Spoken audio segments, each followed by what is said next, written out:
തദ്ദേശ സ്ഥാപനങ്ങളുടെ വാർഡ് വിഭജനത്തിൽ കരട് വിജ്ഞാപനമായി ഗ്രാമപഞ്ചായത്തുകളിൽ 1375 വാർഡുകൾ വർദ്ധിച്ചു.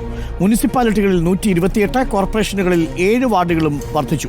വാർഡ് വിഭജനത്തിലെ പരാതികൾ സമർപ്പിക്കുവാൻ ഡിസംബർ 3 വരെ സമയം അനുവദിച്ചിട്ടുണ്ട്. റിനു സീധർ ചേരുന്നു കൂടുതൽ വിവരങ്ങളുമായി. റിനു സീധർ, പലപ്പോഴും പ്രതിപക്ഷ പാർട്ടികളിൽ നിന്ന് വിമർശനം ഏറ്റെടുക്കേണ്ടി വരുന്നതാണ് ഈ വാർഡ് വിഭജനം. ഇനി ഈ വാർഡ് വിഭജനത്തെ തുടർന്ന് ചർച്ചകളുണ്ടാവും. എന്താണ് വാർഡ് വിഭജനത്തിൽ ഇപ്പോൾ പുറത്തിറങ്ങിയിരിക്കുന്ന കരട്? അരുൺകുമാർ, ഏറെ സംവാദങ്ങൾക്കും ചർച്ചകൾക്കും ഒടുവിലാണ് ഇപ്പോൾ ഗ്രാമപഞ്ചായത്ത്, മുനിസിപ്പാലിറ്റി, കോർപ്പറേഷൻ വാർഡ് വിഭജനത്തിൽ കരട് വിജ്ഞാപനം ഇറങ്ങിയിരിക്കുന്നത്. അതിൽ ആക്ഷേപങ്ങളും പരാതികളും ഒക്കെ ഡിസംബർ 3 വരെ സമർപ്പിക്കുവാനുള്ള ഒരു കാലപരിധിയും നൽകിയിട്ടുണ്ട്. നിലവിൽ 1375 വാർഡുകളാണ് ഗ്രാമപഞ്ചായത്തിൽ വർദ്ധിക്കുന്നത്. നിലവിലുള്ളത് 17,962.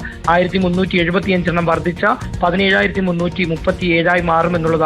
മുനിസിപ്പാലിറ്റികളിൽ 128 വാർഡുകൾ വർദ്ധിച്ച നിലവിലുള്ള 3113 എന്നുള്ളത് 3241 മാറും. കോർപ്പറേഷനുകളിൽ 7 വാർഡുകൾ മാത്രമാണ് വർദ്ധിക്കുന്നത്.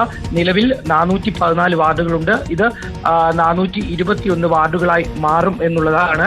ഏതെങ്കിലും തരത്തിൽ ആക്ഷേപങ്ങൾ ഉണ്ടെങ്കിൽ അത് കൃത്യമായി തന്നെ പരാതികളായി ഡീലിമിറ്റേഷൻ കമ്മീഷണർക്കോ കമ്മീഷൻ സെക്രട്ടറിക്കോ ജില്ലാ കളക്ടർക്കോ സമർപ്പിക്കാം. നേരിട്ടോ അല്ലാതെയോ സമർപ്പിക്കാം എന്നുള്ളതാണ്. എന്തായാലും ദേശീയ തലത്തിലും സംസ്ഥാന തലത്തിലും അംഗീകാരമുള്ള രാഷ്ട്രീയ പാർട്ടികൾക്കും കേരള നിയമസഭയിൽ പ്രാതിനിധ്യമുള്ള രാഷ്ട്രീയ പാർട്ടികൾക്കും ഇതിൽ പരാതികൾ സമർപ്പിക്കാം എന്നുള്ളതാണ്. ഈ വിജ്ഞാപനത്തിന്റെ 3 പകർപ്പുകളും ഇവർക്ക് സൗജന്യമായി തന്നെ ബന്ധപ്പെട്ട തദ്ദേശ സ്വയംഭരണ സെക്രട്ടറി വഴി നൽകിയിട്ടുണ്ട് എന്നുള്ളൊരു വിവരവും നമുക്ക് ലഭിക്കുന്നുണ്ട്. എന്തായാലും ഈ ആക്ഷേപങ്ങൾ 3-ാം തീയതി വരെ സ്വീകരിക്കും.